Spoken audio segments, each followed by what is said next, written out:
सर्वांचं BA द्वितीय वर्षामध्ये स्वागत करते। यावर्षी आपण कर्मचारी प्रशासन हा पेपर अभ्यासणार आहोत। या पेपरमध्ये एकूण 5 प्रकरणं आहेत। त्यामध्ये पहिलं प्रकरण म्हणजे कर्मचारी प्रशासन। जे पेपरचं नाव आहे तेच आपल्या पहिल्या प्रकरणाचं नाव आहे आणि यामध्ये आपल्याला कर्मचारी प्रशासनाचा अर्थ, महत्त्व आणि व्याप्ती या 3 घटकांचा अभ्यास करायचा आहे। तर या कर्मचारी प्रशासनाचा अभ्यास करत असताना आपल्याला एक गोष्ट लक्षात ठेवावी लागते की आजच्या काळामध्ये कर्मचारी प्रशासनाचं महत्त्व हे वाढलेलं आहे। अगदी पूर्वीच्या काळापेक्षा आजच्या काळामध्ये शासन व्यवस्था कोणत्याही प्रकारची असो, तिचं स्वरूप कसंही असो, या प्रत्येक राज्यामध्ये, प्रत्येक देशामध्ये, प्रत्येक संघटनेमध्ये कर्मचारी वर्ग हा महत्त्वाचा असतो। म्हणूनच या ठिकाणी असं म्हटले की कोणत्याही प्रकारचं सरकार असो, कोणत्याही प्रकारची संघटना असो, सरकारी असो, खाजगी असो, या प्रत्येक ठिकाणी आपल्याला कर्मचारी वर्गाची आवश्यकता असते आणि त्यामुळे या कर्मचारी वर्गाचं महत्त्व वाढलेलं आहे। दुसरा महत्त्वाचा मुद्दा या ठिकाणी आपल्याला असं सांगता येतो की पूर्वीच्या काळामध्ये कर्मचारी प्रशासन किंवा कर्मचारी वर्गाला फार मर्यादित स्वरूपाची कामंही करावी लागत होती। पण आज जर आपण या ठिकाणी विचार केला तर आज प्रत्येक देशाने लोककल्याणकारी राज्याचा स्वीकार केलेला आहे आणि जिथं लोककल्याणकारी राज्याचा स्वीकार केलेला असतो त्या ठिकाणी शासनाची जबाबदारी वाढलेली असते आणि शासन ही आपली जबाबदारी कर्मचारी वर्गाच्या माध्यमातून पार पाडत असतं। तुम्हाला आठवत असेल की आपण पाहिलं लोक प्रशासनाचं कार्यक्षेत्र किती आहे हे आपल्याला माहिती आहे। आपण मागच्या वर्षी व्याप्तीमध्ये पाहिलं तर कर्मचारी वर्गाचं या लोकप्रशासनाची व्याप्ती पाहत असताना मी तुम्हाला एक वाक्य सांगितलं होतं की लोकप्रशासन हे व्यक्तीच्या जीवनापासून ते त्याच्या मृत्यूपर्यंत जेवढ्या काही प्रक्रिया घडतात त्या सर्व प्रक्रियांमध्ये या लोकप्रशासनाचा सहभाग असतो। किंबहुना या पुढे जाऊन आज आपण असं म्हणू शकतो की लोकप्रशासनाचं कार्यक्षेत्र हे व्यक्तीच्या जन्मापासून नव्हे तर जन्मापूर्वीपासून ते त्याच्या मृत्यूनंतर सुद्धा अनेक बाबतींमध्ये आपल्याला लोकप्रशासनाचा हस्तक्षेप असलेला दिसून येतो। अगदी जन्मापूर्वी त्या बाळाचं लसीकरण असेल, त्या मातेचं संगोपन असेल, ही सुद्धा जबाबदारी आज लोकप्रशासन शासन पार पाडताना आपल्याला दिसतं। त्याचबरोबर मृत्यूच्या नंतर त्या व्यक्तीचा मृत्यू झाल्यानंतर त्या संदर्भात करण्यात येणारं त्याचं PM असेल, त्या डेड बॉडीचं जर काही संशयास्पद मृत्यू झाला असेल तर, आणि त्यानंतर त्या व्यक्तीचं मृत्यू प्रमाणपत्र हे सुद्धा या लोकप्रशासनाकडून मिळत असतं। आणि आजच्या काळामध्ये जनता ही मोठ्या प्रमाणात शासनावरती निर्भर आहे। म्हणजे आज जनतेला असं वाटतं की सर्व काही गोष्टी आपल्याला सरकारकडून मिळाव्यात अशी अपेक्षा अर्थात लोकांची वाढलेली आहे।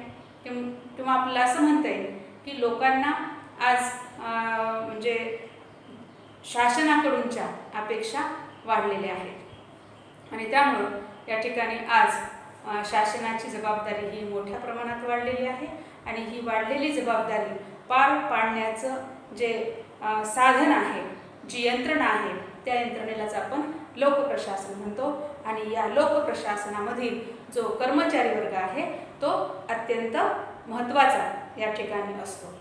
म्हणूनच या ठिकाणी प्लेटो या विचारवंतांनी एक मत मांडलेलं आहे पहा. ते असं म्हणतात की राज्य ही त्यातील माणसासारखी असतात.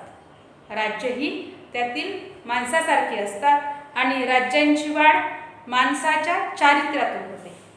पहा, राज्याची वाढ ही माणसाच्या चारित्र्यातून होते. किती महत्त्वाची बाब आहे.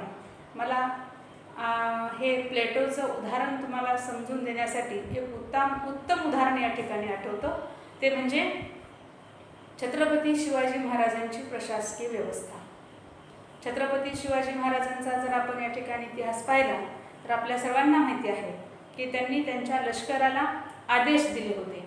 आदेश काय होते की शेतकऱ्यांच्या म्हणजे मिरचीच्या देठाला सुद्धा हात लावायचा नाही, म्हणजेच शेतकऱ्यांचं कुठलंही नुकसान होता कामा नाही.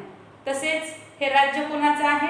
रयतेचं आहे आणि रयतेला सुखी ठेवण्याची जबाबदारी ही आपली आहे असं समजून या ठिकाणी छत्रपती शिवाजी महाराजांनी आपलं राज्यकारण केलं होतं किंवा संपूर्ण व्यवस्था त्यांनी सांभाळलेली होती. आणि म्हणून आपल्याला माहिती आहे की छत्रपती शिवाजी महाराजांच्या एकूण कारकिर्दीचा संपूर्ण जगामध्ये एक आदर्श राजा म्हणून त्यांचा उल्लेख केला जातो.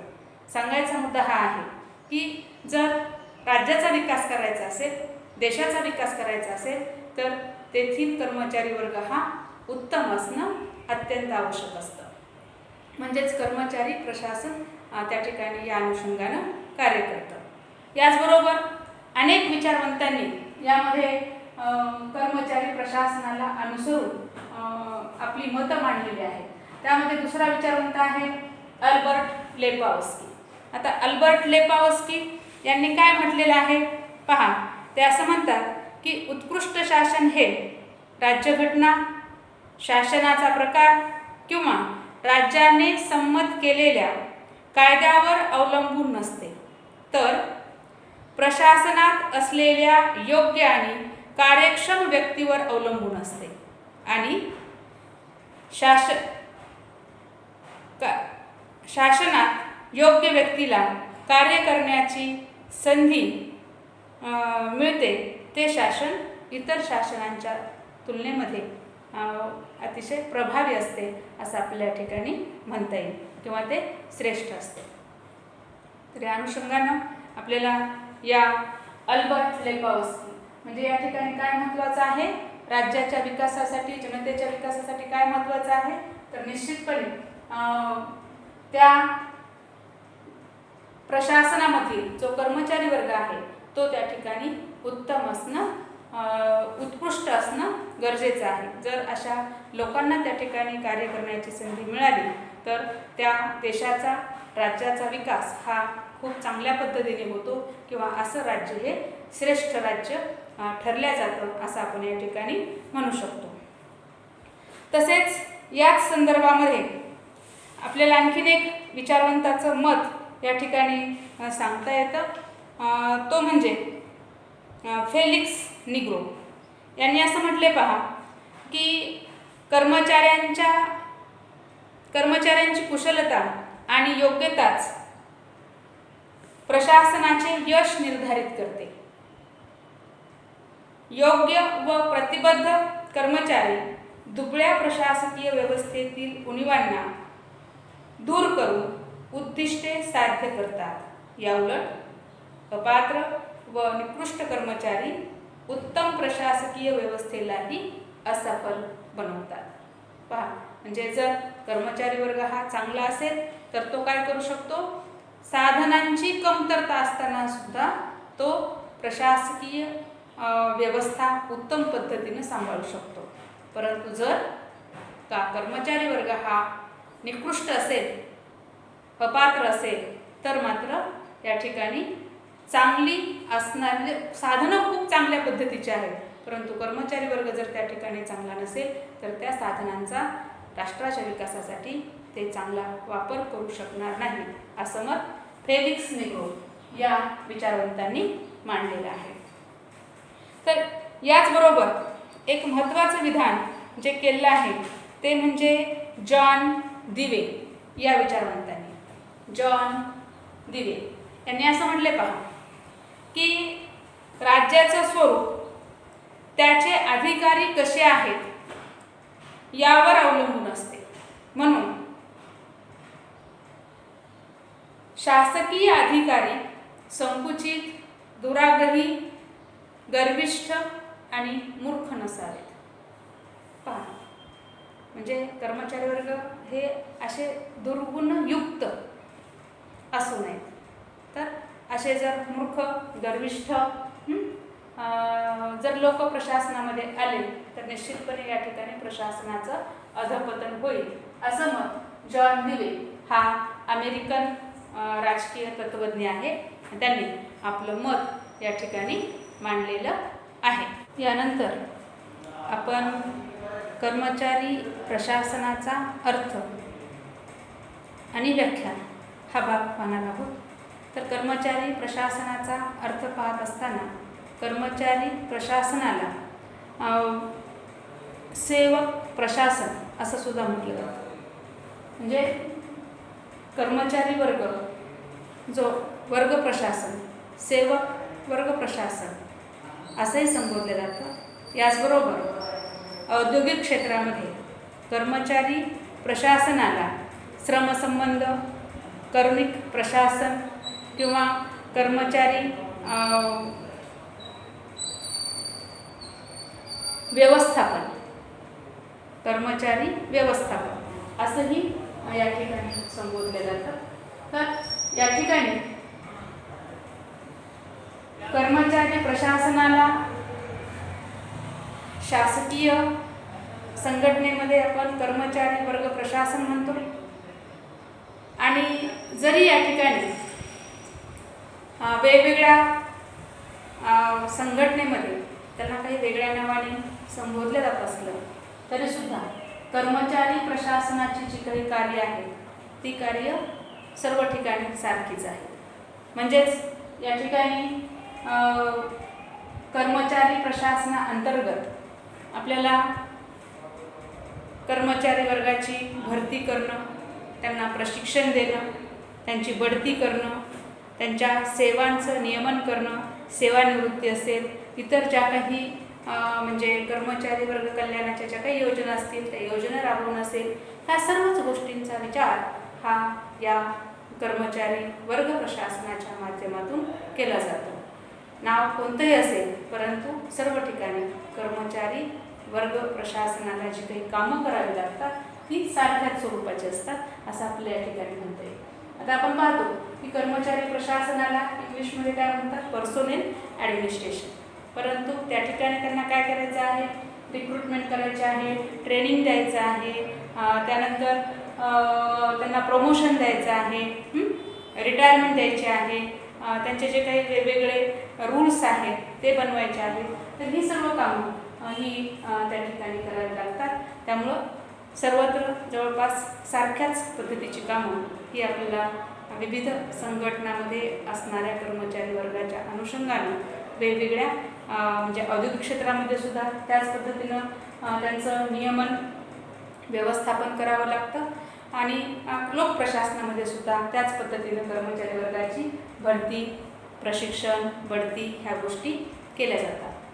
तर या अर्थासोबतच कर्मचारी प्रशासनाची व्याख्या वेगवेगळ्या विचारवंतांनी केलेली आहे. त्यामध्ये आपण प्रथमतः मार्शल ई. डिमक या विचारवंताची व्याख्या पाहूया. त्यांनी काय म्हटले पहा, की कर्मचारी प्रशासन हे अशा प्रक्रियेचे नाव आहे की ज्याद्वारे कर्मचाऱ्यांची नियुक्ती आणि नोकऱ्यांच्या उद्दिष्टांचे नियमन आणि परिवर्तन केले जाते. साध्या सोप्या पद्धतीनं डिमॉक यांनी कर्मचारी प्रशासनाची व्याख्या दिलेली आहे. दोन महत्त्वाच्या गोष्टी त्यांनी या ठिकाणी सांगितलेल्या आहेत. ही एक प्रक्रिया आहे, कर्मचारी प्रशासनाची ही एक प्रक्रिया आहे आणि या ठिकाणी या प्रक्रियेअंतर्गत काय होतं तर कर्मचारी वर्गाची नियुक्ती म्हणजे कर्मचारी वर्गाला अपॉइंट केल्या जातं. त्याचबरोबर नोकऱ्यांच्या उद्दिष्टांचं नियमन आणि परिवर्तन म्हणजेच जी भरती करण्यात आलेली आहे, जी पदं निर्माण करण्यात आलेली आहेत, त्यांचं उद्दिष्ट काय आहे ते त्या ठिकाणी सांगितलं जातं आणि त्याचबरोबर काळानुसार काळानुरूप त्यामध्ये योग्य वेळी जे परिवर्तन आहे ते परिवर्तन करण्याचं काम सुद्धा कर्मचारी प्रशासनाच्या माध्यमातून होत असतं असं मत मार्शल ए डिमॉक या विचारवंतांनी सांगितलेलं आहे। यानंतर दुसरा एक लोकप्रशासनामधील विचारवंत आहे एडविन फ्लिप्पो यांनी कर्मचारी प्रशासनाची व्याख्या ही खूप आपल्या प्रशासनाला सुटेबल त्या पद्धतीने केली आहे। जसं आपण मागच्या वर्षी लोकप्रशासन शिकलो त्याच्यामध्ये जे काही हेनरी फेवरचा POCCCचा लोकप्रशासनाच्या व्यवस्थापनाच्या व्याप्तीचा सिद्धांत पाहिला तर त्या पद्धतीची काहीशी ही व्याख्या या ठिकाणी एडविन फ्लिप्पो या विचारवंतांनी केली आहे। ते असं म्हणतात कर्मचारी प्रशासन कर्मचाऱ्याच्या कार्यांना पहा कर्मचारी प्रशासन कर्मचाऱ्यांच्या कार्यांना नियोजित संघटित निर्देशित व नियंत्रित करते। म्हणजेच या ठिकाणी कर्मचारी वर्ग प्रशासनाचं काम काय आहे कर्मचारी प्रशासनाच्या कार्यांना म्हणजे नियोजित संघटित निर्देशित व नियंत्रित करते। म्हणजे या ठिकाणी कर्मचारी वर्गाकडून जी काही कामं करायची आहेत त्या कामांना नियोजित करणं संघटित करणं नियंत्रित करणं व निर्देशित करणं ही सर्व कामं या कर्मचारी प्रशासनाच्या माध्यमातून केली जातात। असं यानंतर दुसऱ्या विचारवंतांची व्याख्या आपण पाहूया पॉयगर्स आणि मॉयर्स या विचारवंतांनी कर्मचारी प्रशासनाची व्याख्या अशी केली आहे। पहा कर्मचारी प्रशासन हे कर्मचाऱ्यांच्या क्षमतांचा विकास करण्याची अशी पद्धत आहे की ज्यामुळे कर्मचाऱ्यांना आपल्या कामातून उत्कट समाधान आणि संघटनेला सर्वोत्कृष्ट श्रम प्राप्त होतात। साध्या सोप्या पद्धतीनं ही व्याख्या केलेली आहे। यामध्ये सांगितलेली महत्त्वाची बाब म्हणजे या ठिकाणी काय आवश्यक आहे कर्मचाऱ्यांच्या क्षमतांचा विकास की म्हणजे या कर्मचारी वर्गाकडून जी काही कामं होणार आहेत ती कामं उत्तम दर्जाची व्हावी यासाठी काय असलं पाहिजे सर्वात महत्त्वाचं त्यांच्या क्षमतांचा विकास हा झालेला असला पाहिजे आणि तो विकास करण्याची कर्मचारी प्रशासन ही एक पद्धत आहे। आणि यामुळं कर्मचारी वर्गाला त्यांच्या कामातून उत्कट असं समाधान मिळतं ते समाधानी राहतात आणि तसंच संघटनेला सर्वोत्कृष्ट श्रम मिळतात म्हणजे योग्य असे श्रम या म्हणजे कर्मचारी वर्ग प्रशासनाच्या प्रयत्नामधून आपल्याला मिळवता येतात असं मत या पॉयगर्स आणि मॉयर्स या विचारवंतांनी मांडलेलं आपल्याला दिसून येतं। तसंच याचबरोबर इतरही विचारवंतांनी व्याख्या केलेल्या आहेत। त्यामध्ये एक महत्त्वाचा विचारवंत आहे तो म्हणजे डेल योडेल यांनी असं म्हटले पहा की कर्मचारी प्रशासन व्यवस्थापनाची अशी शाखा आहे की ज्याचा संबंध मानवी शक्तीच्या परिणामकारक वापराशी व नियंत्रणाशी असतो। थोडक्यात या ठिकाणी या विचारवंताचं जे मत आहे ते असं आहे की कर्मचारी वर्गाचं व्यवस्थापन करण्याची ही शाखा आहे। म्हणजेच आपण जे सुरुवातीला एडविन फ्लिप्पो यांची जी व्याख्या पाहिली त्यानुसारच परंतु थोडक्यात कुठल्याही प्रक्रियेचा उल्लेख न करता सहज सोप्या पद्धतीनं डेल यांनी ही व्याख्या केलेली आहे। तर या पद्धतीनं या विविध विचारवंतांच्या व्याख्यांमधून आपल्याला कर्मचारी वर्ग प्रशासनाचा अर्थ या ठिकाणी समजून घेता येतो। आपण जो कर्मचारी प्रशासनाचा अर्थ पाहिला आहे त्यावरून आपल्याला हे स्पष्ट होतं की कर्मचारी वर्ग प्रशासनाला या ठिकाणी उत्तम प्रतीचा कर्मचारी वर्ग प्राप्त करण्यासाठी भरतीचे शास्त्रशुद्ध निकष निश्चित करणे, त्यांना शास्त्रशुद्ध प्रशिक्षण देणे, तसेच त्यांच्यातील आवडी, प्रवृत्ती, योग्यता आणि कार्यक्षमता यांचा अभ्यास करून त्यांच्यावरती जबाबदारी सोपवणे किंवा त्यांना कार्य सोपवणे. याचबरोबर त्यांची पदोन्नती, वेतनविषयक नियम या ज्या गोष्टी आहेत त्यासुद्धा शास्त्रीय निकषाच्या आधारे निश्चित करणे. याचबरोबर कर्मचाऱ्यांना त्यांच्या कार्यात आनंद वाटावा यासाठी, त्यांचा उत्साह वाढवण्यासाठी कर्मचारी वर्ग प्रशासनाकडून त्यांच्या विकासाच्या योजना आणि कार्यक्रम राबवण्याची जबाबदारीसुद्धा या कर्मचारी वर्ग प्रशासनाकडून पार पाडली जाते. याचबरोबर आपल्याला या आत्तापर्यंतचा जो काही आपण अर्थ पाहिलेला आहे, कर्मचारी प्रशासनाबद्दलची काही आपण माहिती पाहिलेली आहे, त्यावरून आपल्याला कर्मचारी वर्ग प्रशासनाची काही मूलभूत अशी वैशिष्ट्यसुद्धा या ठिकाणी सांगता येतात.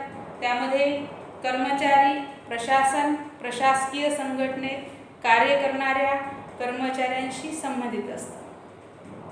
म्हणजे या ठिकाणी कर्मचारी प्रशासन हे प्रशासनामध्ये कार्य करणाऱ्या कर्मचाऱ्यांशी निगडीत या ठिकाणी सर्व कार्य पार पाडत असते. तसेच या कर्मचारी प्रशासनाचा संबंध हा प्रशासकीय संघटनेच्या उद्दिष्टांना साध्य करण्याशी असतो. म्हणजे प्रशासकीय संघटनेची जे काही उद्दिष्टे आहेत ती साध्य करण्यासाठी कर्मचारी प्रशासन कार्यरत असते. तसेच कर्मचारी प्रशासन हे उत्तम प्रतीच्या उमेदवारांना निवडण्याचं काम करत असतं आणि त्यांना टिकवून ठेवण्याचं सुद्धा काम हे कर्मचारी वर्ग प्रशासन करत असतं. त्याचं आपण या ठिकाणी पाहिलं की त्यांचा उत्साह वाढवण्यासाठीच्या योजना या कर्मचारी प्रशासनाकडून दिल्या जातात. अक्षरशः या ठिकाणी आपल्याला असं म्हणता येईल की कर्मचारी वर्गाशिवाय प्रशासकीय यंत्रणा कुठलंही काम करू शकत नाही. त्यामुळं कर्मचारी वर्ग हा प्रशासकीय यंत्रणेमध्ये अत्यंत महत्त्वाचा आहे. कर्मचारी वर्गाशिवाय कुठलीही कार्य आपण करू शकत नाही. एक गोष्ट लक्षात घ्या की खूप चांगल्या दर्जाची साधन सामुग्री आहे, उत्तम व्यवस्था आहे, परंतु त्या ठिकाणी जर कर्मचारी वर्ग नसेल तर त्या उत्तम व्यवस्थेला, उत्तम दर्जाच्या भौतिक साधन सामुग्रीला काही अर्थ आहे का? मुळीच अर्थ नाही. कुठलीही कामं त्या ठिकाणी होऊ शकणार नाही. म्हणून या ठिकाणी असं म्हणतात पहा की कर्मचारी वर्ग हा प्रशासकीय यंत्रणेचा चालक आहे, किंवा आपल्याला असंही म्हणता येईल की कर्मचारी वर्ग हा प्रशासकीय यंत्रणेचा प्राण आहे. कारण यंत्रणा खूप चांगली आहे, परंतु त्या ठिकाणी जर कर्मचारी वर्ग नसेल तर त्या संघटनेचं कामकाज होणार नाही किंवा ती संघटना सचेतन राहू शकणार नाही. म्हणून आपल्याला कर्मचारी वर्ग हा संघटनेसाठी अत्यंत महत्त्वाचा आहे आणि असा या महत्त्वाच्या घटकाचं व्यवस्थापन करणं, त्याचं नियोजन करणं, त्याच्यावरती नियंत्रण करणं, त्याच्यामध्ये उत्साह वाढवणं, या सर्व बाबींचा म्हणजे जी काही जबाबदारी आहे, जे काही कार्य आहे, ते कार्य करणारी जी शाखा आहे ती महत्त्वाची शाखा म्हणजे कर्मचारी वर्ग प्रशासन आहे किंवा कर्मचारी प्रशासन आहे, किंवा त्याला आपण म्हटलं आहे पर्सोनेल ॲडमिनिस्ट्रेशन, कर्मचारी व्यवस्थापन. या म्हणजे अत्यंत महत्त्वाची प्रक्रिया आहे आणि ही प्रक्रिया पार पाडण्यासाठी अलीकडच्या काळामध्ये प्रत्येक देशामध्ये कामगार खातंसुद्धा या ठिकाणी तयार करण्यात आलेलं आहे. याचबरोबर आणखी तुम्हाला माहिती असेल HRD म्हणजे मनुष्यबळ विकास मंत्रालय, हे सुद्धा प्रत्येक देशामध्ये कार्यरत आहे की या मनुष्यबळ विकास मंत्रालयाच्या माध्यमामधून उत्तम दर्जाची म्हणजे मानवांची निर्मिती म्हणजे व्यक्तीची निर्मिती करण्याचं काम केलं जातं. तुम्हाला माहिती असेल की अगदी शालेय शिक्षणापासून उच्च शिक्षणापर्यंत आणि अनेक महत्त्वाचे निर्णय या HRDच्या माध्यमामधून घेण्यात येतात. त्याचबरोबर HRDच्या माध्यमामधूनच कर्मचारी वर्गाला प्रशिक्षण देण्याची व्यवस्थासुद्धा केली जाते. म्हणून कोणत्याही देशामध्ये त्या देशाचा विकास जर करायचा असेल तर त्या ठिकाणी सर्वात महत्त्वाचा घटक हा त्या देशाचे नागरिक आहेत. ते नागरिक जेवढे सुसंस्कृत असतील, जेवढे कार्यक्षम असतील, जेवढे कर्तव्यदक्ष असतील, तितका त्या देशाचा विकास होतो. आणि याचबरोबर त्या देशामध्ये असणारे कर्मचारी हे कुठून येणार आहेत? समाजामधून येणार आहेत. त्यामुळं अगदी शैक्षणिक क्षेत्रामध्ये जी गुंतवणूक केली जाते ती गुंतवणूक करण्याचा कारणसुद्धा हेच असतं की भविष्यामध्ये देशाला चालवण्यासाठी उत्तम प्रशासकीय अधिकारी मिळावेत, कर्मचारी मिळावेत, ज्या आधारे आपल्या देशाची प्रशासकीय यंत्रणा ही सक्षम राहू शकेल आणि त्या माध्यमातून आपल्या देशाची प्रगती आपल्याला करता येईल. तर या पद्धतीनं आपण हा कर्मचारी प्रशासनाचा अर्थ समजून घेतलेला आहे. धन्यवाद.